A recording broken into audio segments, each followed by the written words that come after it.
Okay, take it away. Okay, thank you, Kevin.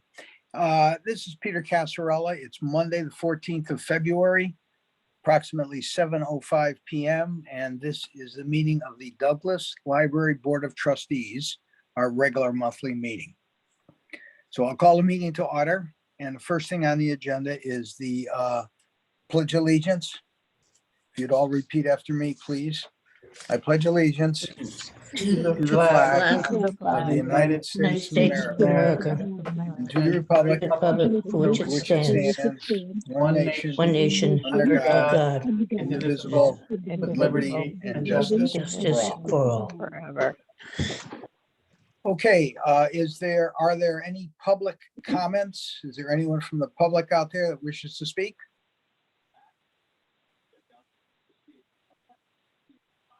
No one out there from the public? Okay, we will move on to reports then. Secretary's report. Kevin, you want to take that, please? So we're looking for approval of minutes from the informal meeting on January 10th and then the special meeting on January 20th. So in your packets, you should have copies of that. So why don't we deal with January 10th first?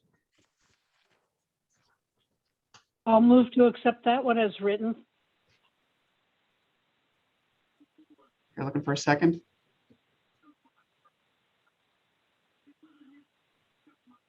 I'll second it. This is Sue. Okay, any discussion?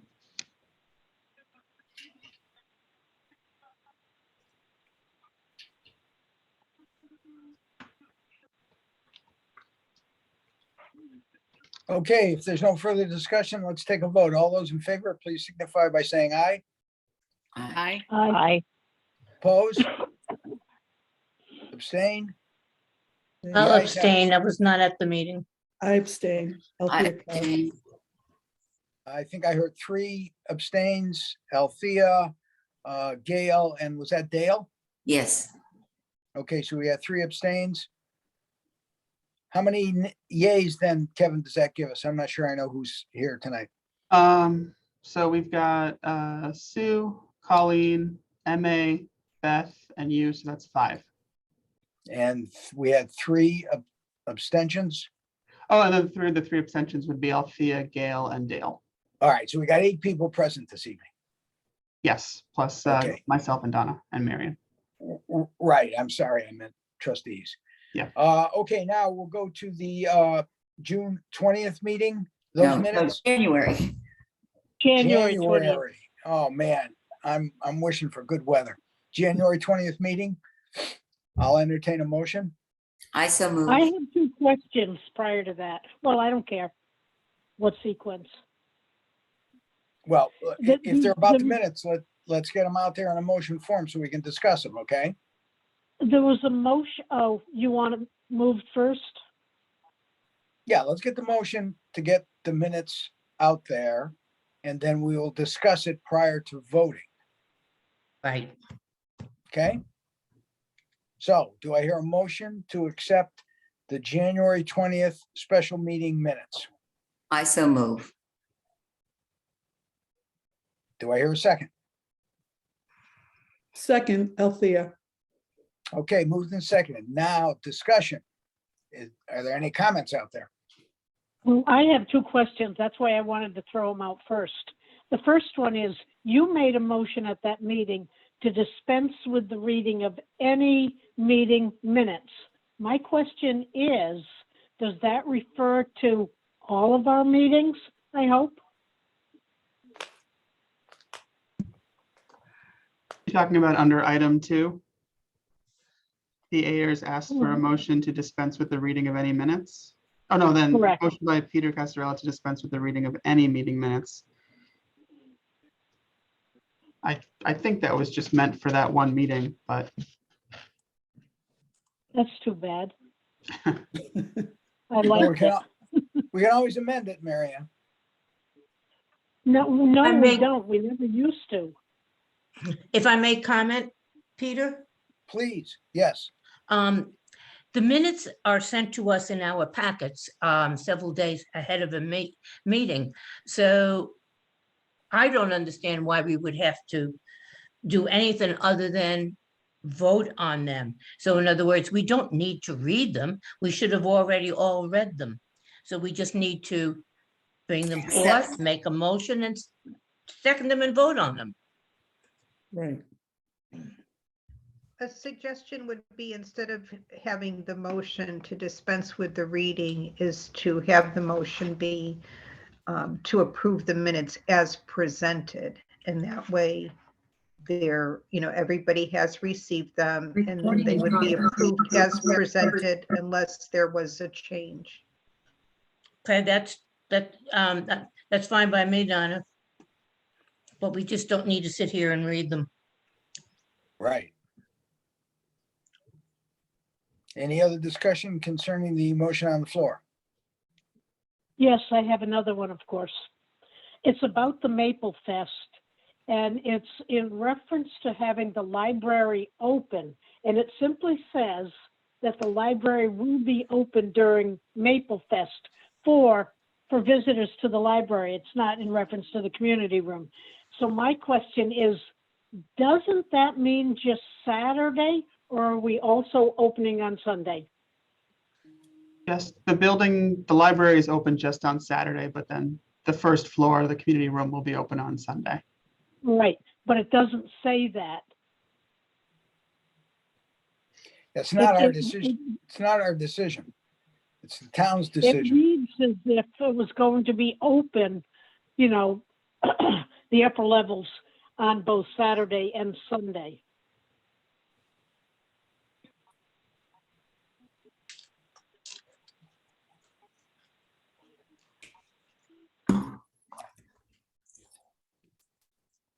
Well, why don't we vote on the minutes? And when that's done, under new business, you can bring that up, Mary Ann, and we can revise it.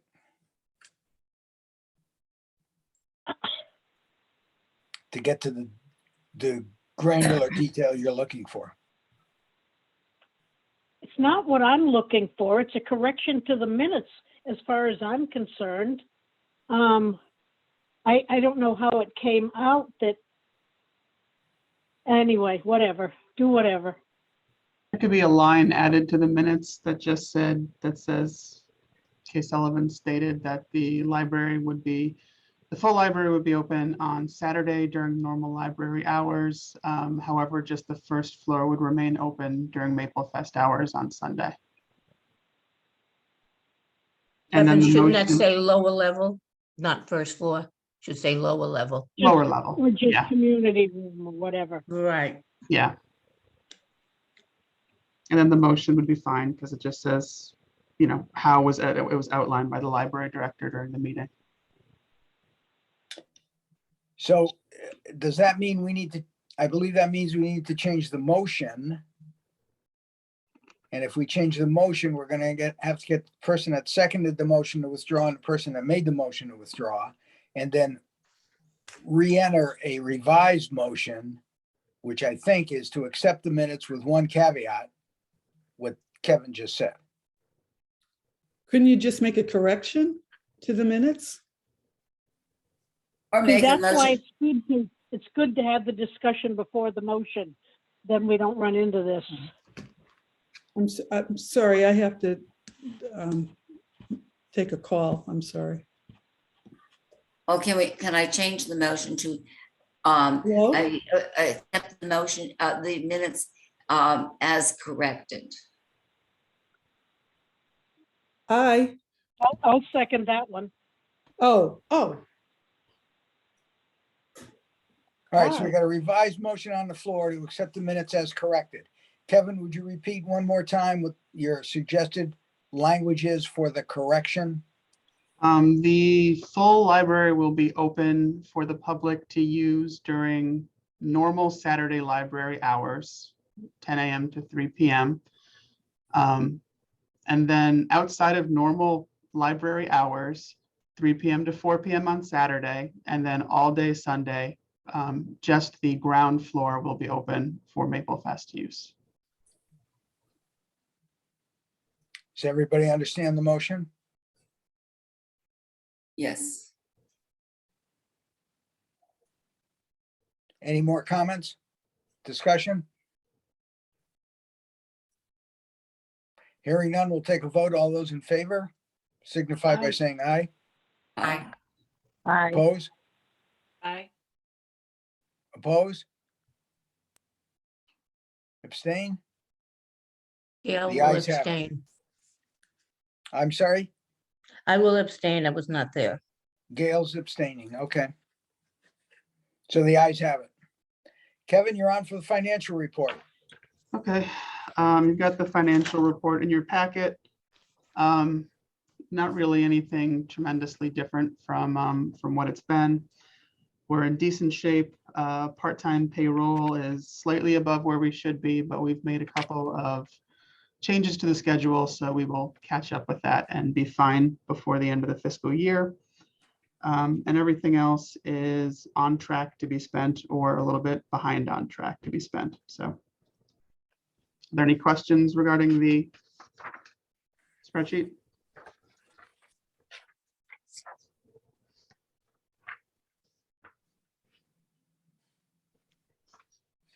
Okay, thank you, Kevin.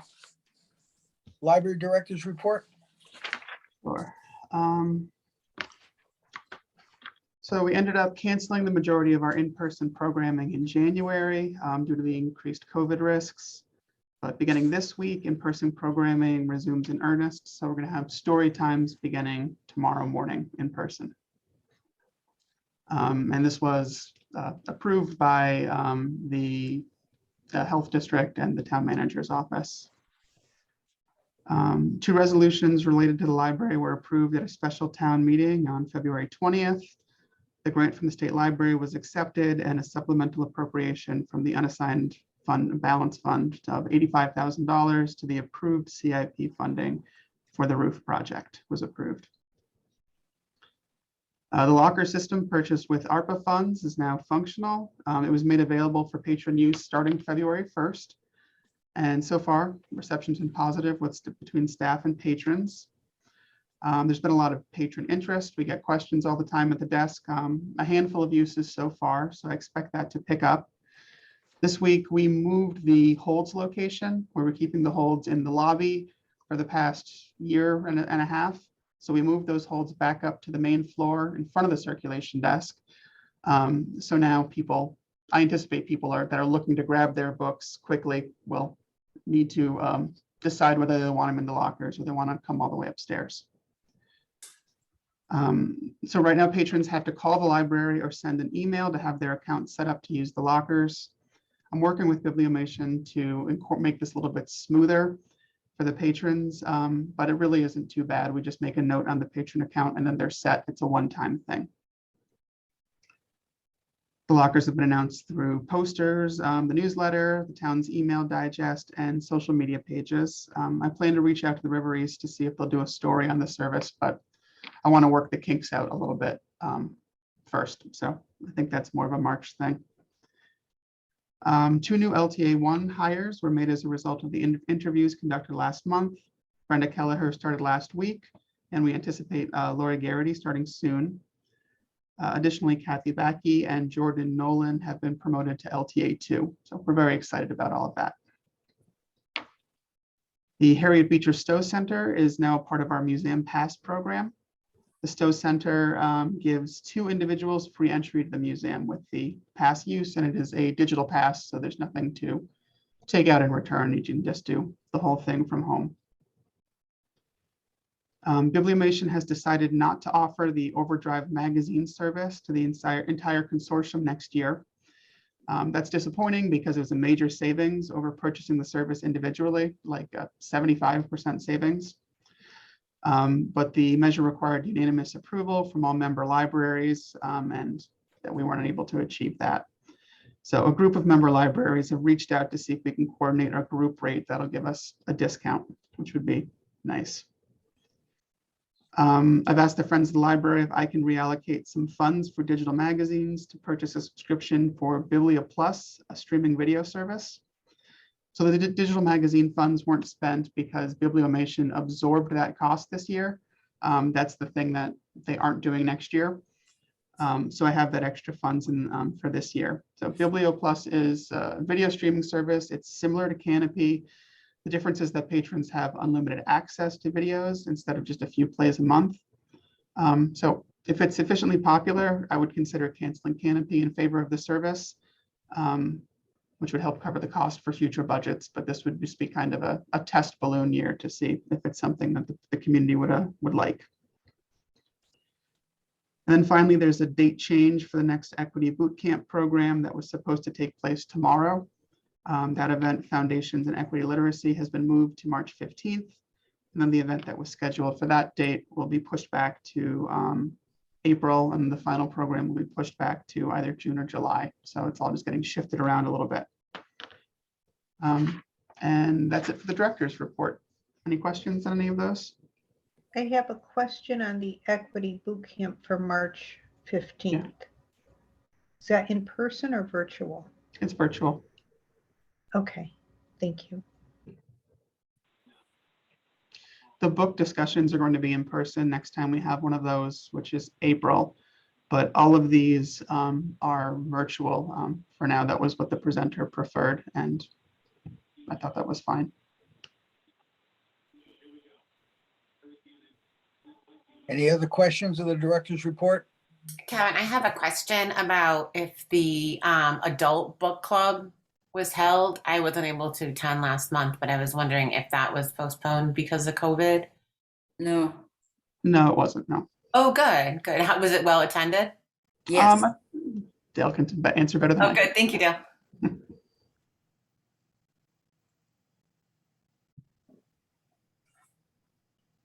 Any other discussion? Okay, we'll move on to Friends of the Library. Any report from the Friends? We don't have a representative tonight. They don't have a meeting until after their book sale next month, but they have a book sale next month, but right before Maple Fest. I forget the date. March 5th, I think. It's March 5th. Okay, that's what I was going to guess. Thanks, Dale. Okay, if there's nothing further from the Friends, then we'll move on to the town manager's representative, Donna.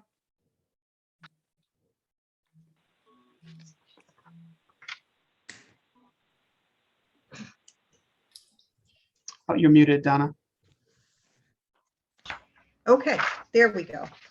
On COVID update, we're watching carefully what's happening up in Hartford with legislation, and the selectmen will be most likely discussing the current town emergency declaration, the masking mandates, and in-person programming, and we'll, keep everyone abreast of what changes there may or may not be. We're busy working on the budget and the CIP. We're waiting for the grand list right now so we can finalize the town manager's budget, and he will be presenting his budget to the Board of Selectmen, Board of Finance on March 1st. And all the budget meetings will be Tuesday evenings through the month of March. They are going to be virtual.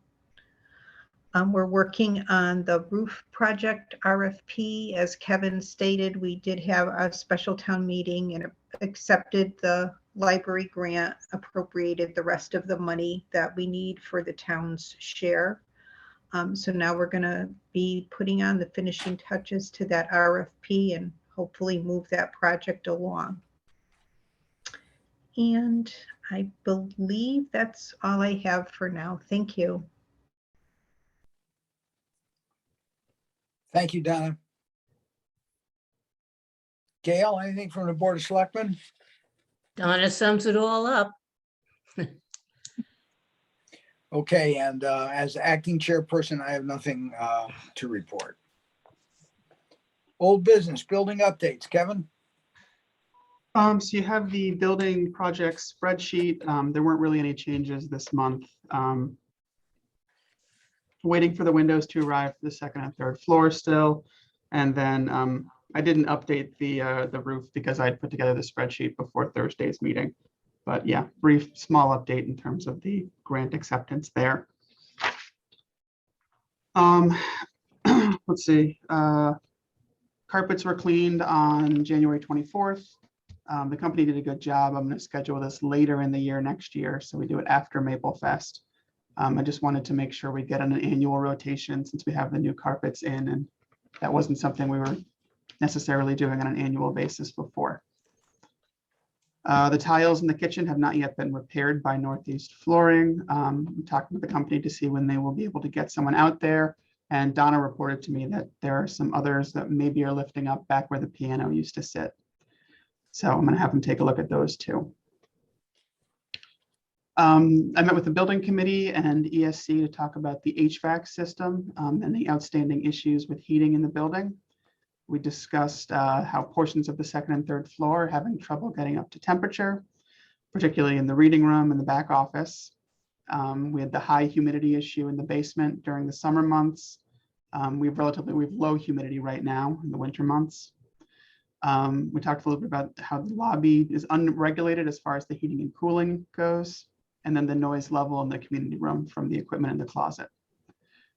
ESC is working with the controller company, that's SNE Building Systems, to come up with proposed solutions. They suggested that the addition of some sensors might solve the heating and high humidity and the noise in the community room issues. The issues are out of the scope of the work that was asked for them to the initial work, so we'd be responsible for funding any potential solutions. But a couple of sensors, wouldn't be tremendously expensive. So I'm waiting for a full report to come back with that to see if it's something we can do. Any questions on building items? I'm just concerned about the HVAC and the humidity level. I think that was one of the issues we discussed when we were talking about the HVAC. Yeah, it wasn't something that was specified as part of the, the specifications of the HVAC that was built. I'm not sure how it ended up not being in there, but it wasn't something that was discussed. It's something that the system can do. Sorry, But the building committee was very much involved with that aspect. I mean, you think. Yeah, I seem to recall that as well. And I even recall you taking measurements at various times in different locations of the library so that the building committee knew that prior to writing any RFPs. That's all correct. I'm not sure why it wasn't included as part of the initial asking, but it's something that the system can do. It just needs humidity sensors to be able to tell that there's humidity in the air, which aren't currently installed. Do you know roughly what one of those sensors would cost installed, just to give us a relative ballpark figure? I can't give you a great ballpark figure because, so we're looking, I got a quote for putting in an additional sensor in the reading room. Because that's a big problem we've had with that temperature, because it's in the same zone as the library back room, and the sensor is in the library back room, which is a smaller area. It's better insulated. There's fewer windows. So the system never calls for enough heat for that front room. So for that one to be installed, which would be wiring and putting a whole sensor in there, the quote I got was for $2,000. Now, I don't know if the other ones will be comparable. There are existing sensors on the first floor and throughout the building. So if they're just replacing that sensor with one that can also read humidity, there may not be a whole lot of labor involved there. But yeah, I can't tell you. I have $2,000 for that one, but the majority of it is labor.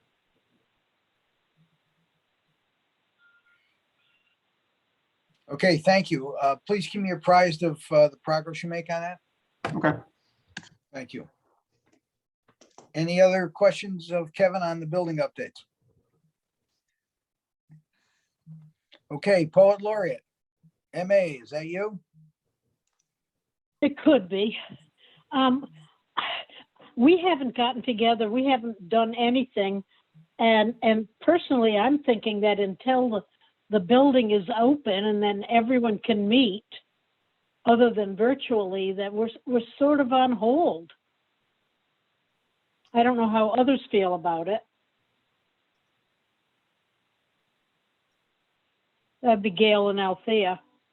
Yeah, I would say the three of us could meet, but we can't bring in people who might want to contribute because it would be an in and out kind of thing. And that I would prefer to see being done in person. Like, let's say you invite people who you think might be interested, and you have an open house at 1 o'clock in the library to get people enthused about it. But right now, no, I don't. I think, well, now I think we wait until after budget season.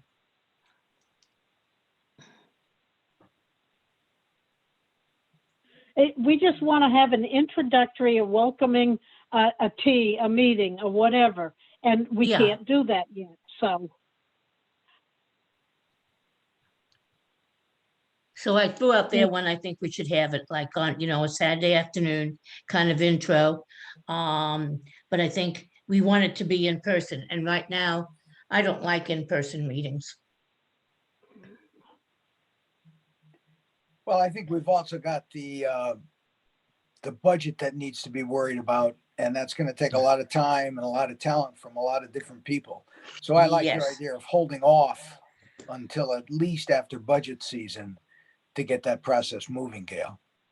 Yes, I absolutely think it needs to wait until May 3rd is referendum day. And hopefully we will continue to pass our budget on first try. So MA, does that make sense to you to wait until after May 3rd? Well, I don't care about the budget. I don't see that that's a big difference. But until we can meet, personally, then I think we're just on hold. At That's that how point I in the- feel about it. At that point in the year, we could even do something under the tent if things did still change. It would be warm enough to do something outside. So you feasibly could pick a date, and regardless of what COVID does, we could, I guess, short of a super strain that makes it impossible to be close to people outside, you should be able to pick a date and plan on it maybe. That's true, under the tent, Kevin, yeah. Any Just other let me know. poet laureate discussion points? I'm waiting for everyone to submit poems of some sort.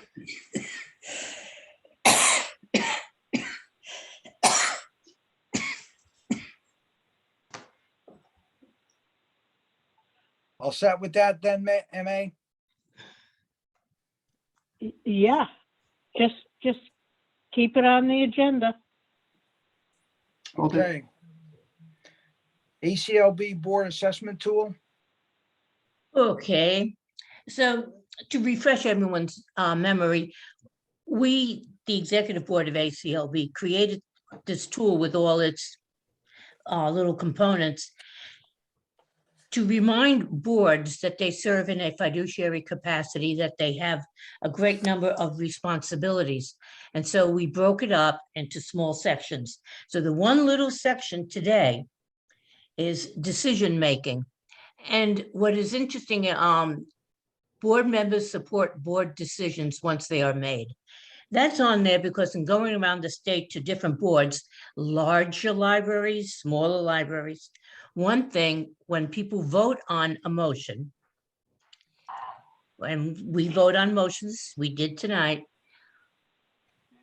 even if it's not unanimous, that vote is the vote of the board as a whole. So it should not be taken out of that room, out of that meeting, and trashed someplace. And that's what seems to be a problem in some different libraries. People say, well, I didn't vote for it. I can say whatever I did. But you're a member of the board. You should be going along with the board decision. And the next one is self-evident. Our library director is present. and he's an active participation in the meetings. And I think tonight would be an example to show that, yes, he is. So that's all I have, Peter. It was a short one. A short one, but very important. Thank you, Gail. It was very important. You see that problem here in town at some meetings too. So, okay, that is finished. Any questions of Gail? No. Okay, hearing none. Kevin, grants update. Anything else going on? So you've got your little update in the packet there. Building grant, nothing besides what we've talked about. Hebron Together Community Fund. We had our first program and we're postponing the second. I processed the invoices for that, so that everything's kind of going forward there. And then with the ARPA grant, the lockers are up and running, and I'm still working with getting Novus to get the internet filtering software installed so we can start putting the technology in place. So don't have any solid dates on that yet, but that's the next step. And we'll be pushing that more now that the lockers are up and running. There's a new grant as well, but that's in new business. So I'll talk about that then. Yeah.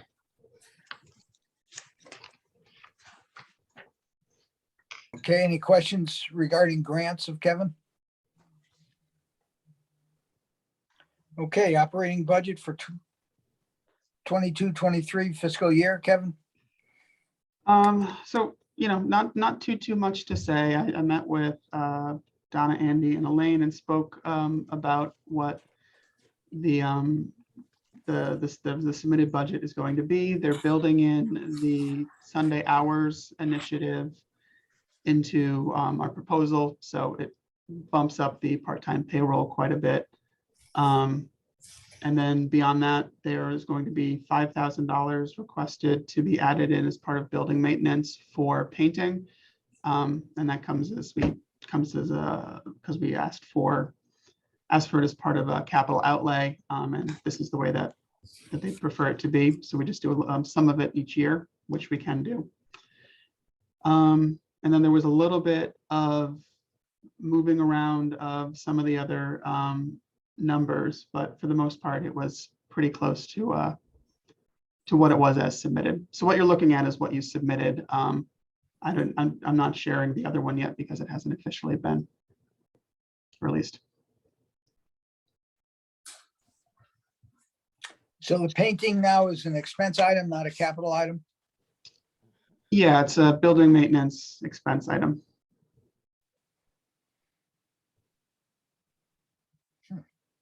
Painting really has never been a capital expense. And we've recommended for several years that it be built into the budget. So that's what we're attempting to do with that $5,000. Thank you. Any questions of Kevin concerning the budget and those adjustments that have been put in?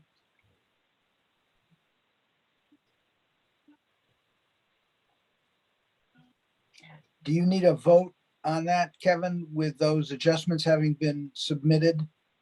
Nope. Yeah, we don't, we don't have to do anything. I'm just keeping you abreast of what I know.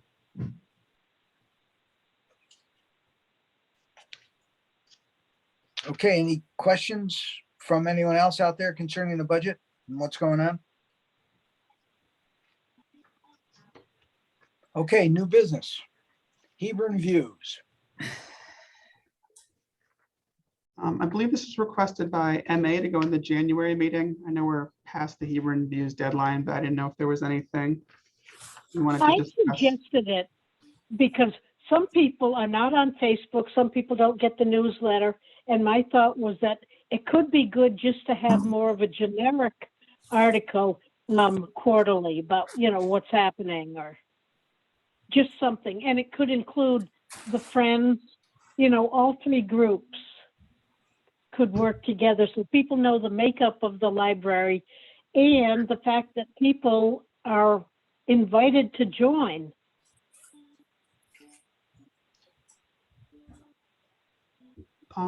Yeah, that sounds And I fine to don't me. know if different people want to write it. It's just a suggestion on my part that it would be, I think, a good addition to Hebron Views.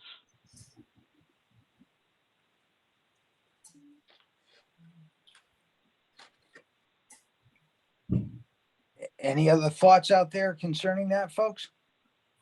No, I think it's a good idea. I mean, doesn't Hebron Views go out to everybody in town? And that's why I think it would be good, yes.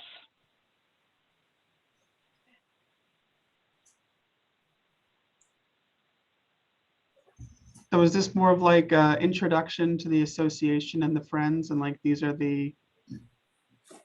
these different groups do? I can see that being useful. Even something that kind of rolls through and is there, every time at the end of the new announcement, the new news. I think people don't know how the library operates. They're not aware of the Friends.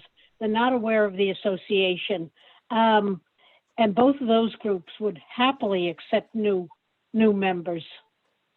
So that's just one additional thing. And, a general thing about when we have our book sales quarterly or whenever they are, and just more of a generic introduction. We had talked about updating that trifold brochure that we have that talks about all three groups. So that would be a good, a good first article. And then we could use that information going forward too. I'm in the process of doing that now. So although I'm not sure the association is mentioned much on that. Maybe they are. That's the one that Donna suggested we have out for Maple Fest. Yeah, I'm working through. I started to redesign it this afternoon. I'm going through the information and updating it. But there isn't a spot for the association on there. But that is something that can be added. It doesn't need to be exactly as it is. There should be Kevin? all three. I don't think that's Yes. I don't think that's the one. There is a trifold that has all three organizations on it. Okay, here's the one I'm looking at, and maybe I'm looking at the wrong one. Oh wait, can you see my screen here? Yep. Mm-hmm. So the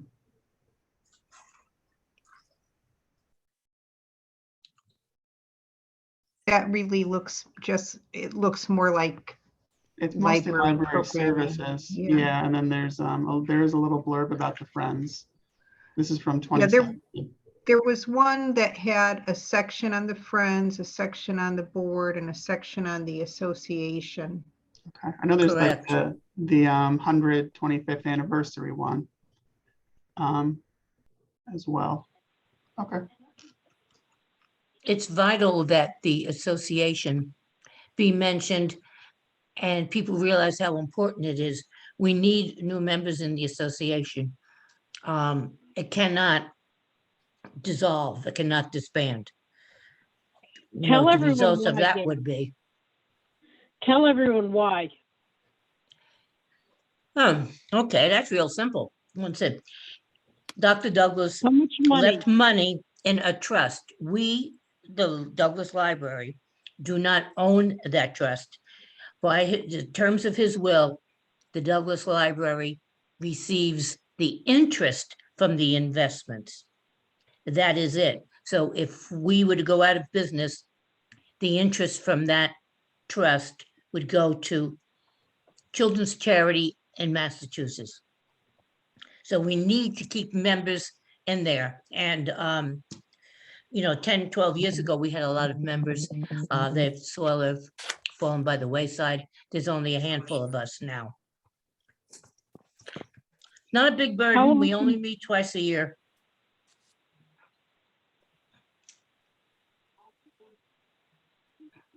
What does it cost to join? $10. I had to think there for a minute. I mean, I just think all of this information should be in, well, okay, the trifold, but also in Hebron View. We definitely need new members. So.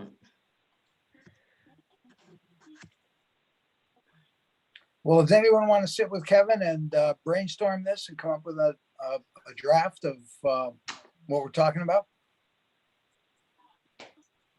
I think that trifold of the 125th anniversary does have all of the groups and what they do, and it also gives some pretty good history of the library itself that would be good to get out to people.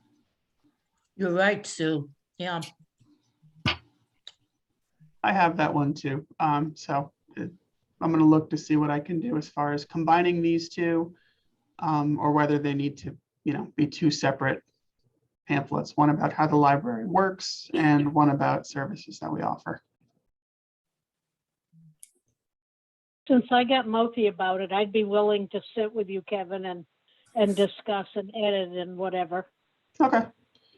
Well, I'll start working on it and I'll send you over a draft when I've got one, and then you can do notes and we can talk about it. Yeah, Kevin, I definitely will work with you on it, especially on the association part.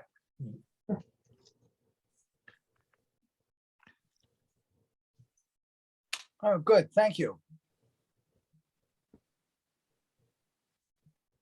Okay, what about the Eisner graphic novel grant for libraries, Kevin?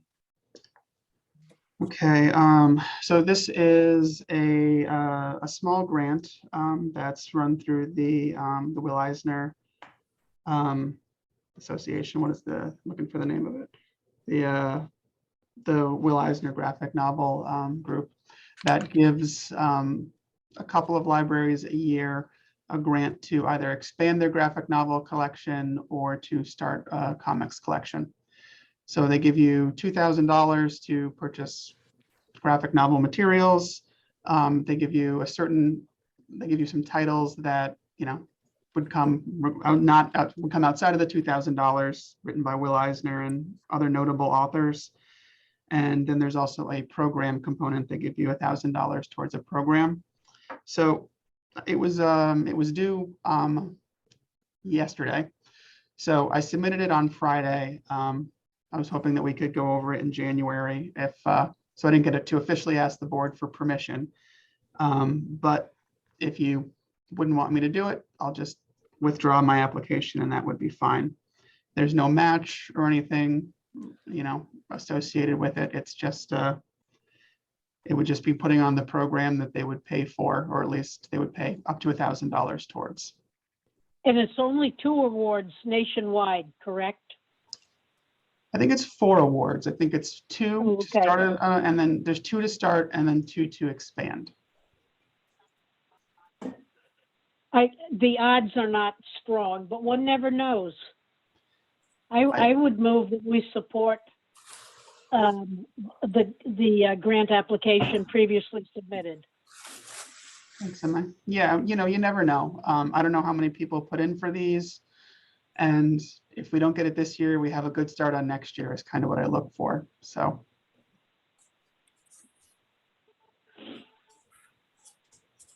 So was that a motion then, MA?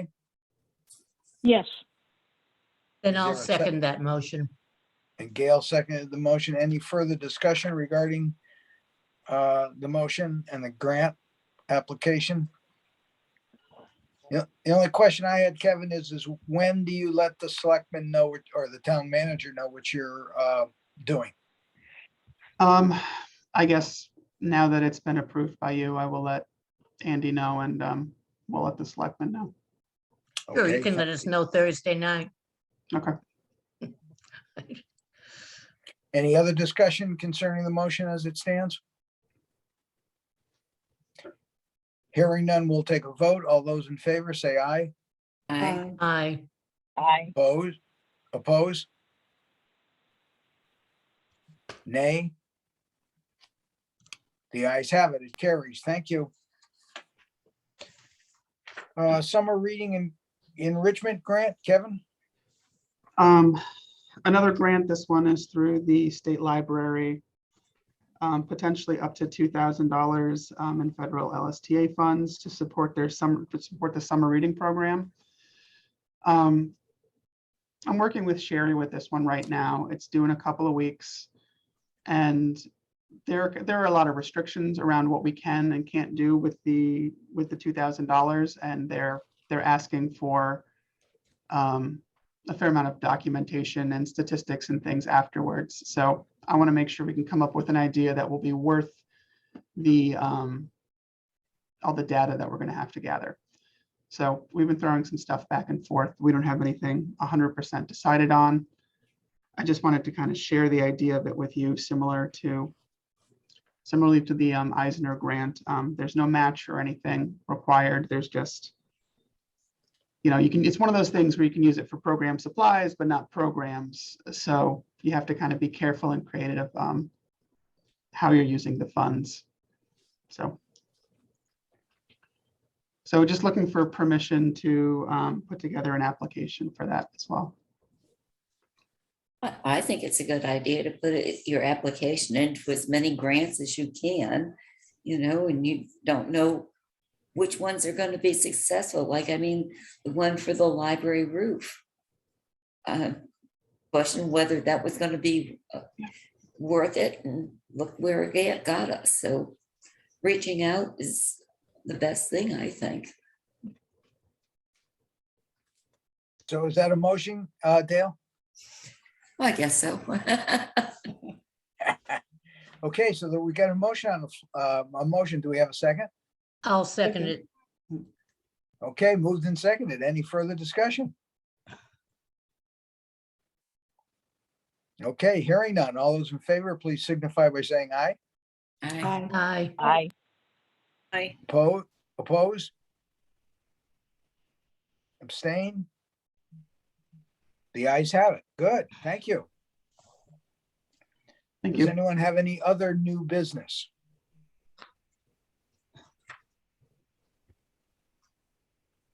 Okay, you're on again, Kevin, for the strategic plan update. The strategic plan update committee met before this meeting. We've moved our meetings up from 5 o'clock to 5:30, which is just a little better for the schedules for everybody there. The big news is that we're having a public forum on February 28th, so 2 weeks from tonight, from 7 to 8:30 p.m. And this is just another way for the public to give us feedback about the library and ideas that they have. So kind of, we're going to be asking some more general questions than what we got through the survey. But once we go through that, then we're going to be able to begin really narrowing down goals and start putting the meat of the plan together. So we're making good progress there. And that's a virtual? Yes, it's virtual. And has it been publicized, or will it be, or? It's been publicized. There's going to be more going out. It's in the River East. I put a press release out for that last week, and there's posters around the library, but we're going to be doing some more social media pushes coming up.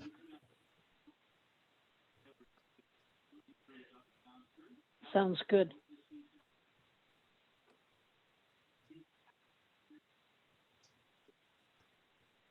Any other questions concerning that item?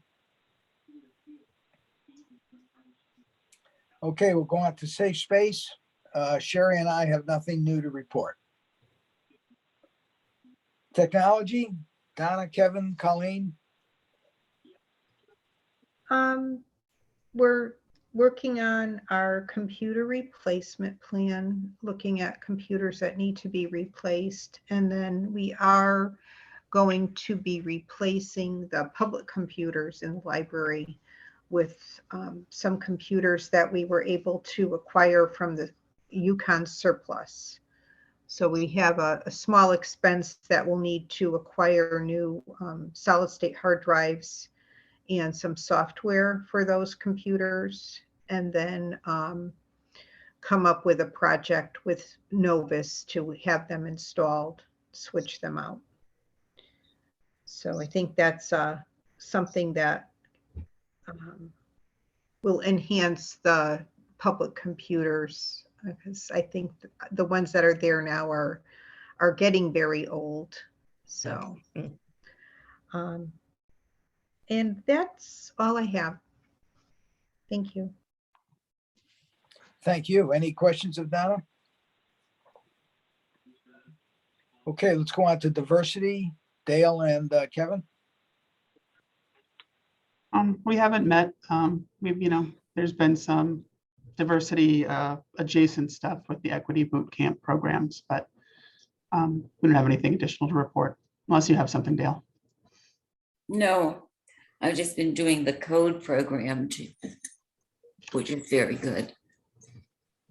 And codes have been great to work with. They've been really good about cross promoting our programs, and I've been, helping them out too, doing the same. So that's been a nice relationship. So that's improving diversity. Yeah. Great. Anybody have any questions? Okay, let's move on to community. Gail, Sherry, and Claire. I have nothing new to report, Peter. Okay. And lifelong learning, Althea, Claire, Colleen. Okay. As far as lifelong learning, you probably noticed the schedule in the news bulletin every week. So there's the on this week, the 18th, the Rail Splitter to President program is going to be on Zoom on Friday. It's the same person who spoke maybe a year or two ago, is going to impersonate Abraham Lincoln and do a presentation. And then the In the Spirit Book Club discussion group meets on Wednesday evenings. They're going to be reading, or they've read 100 Years of Lenny and Margot. They also are doing a program Wednesday at 6 o'clock, a Medicare information presentation, which hopefully will attract people.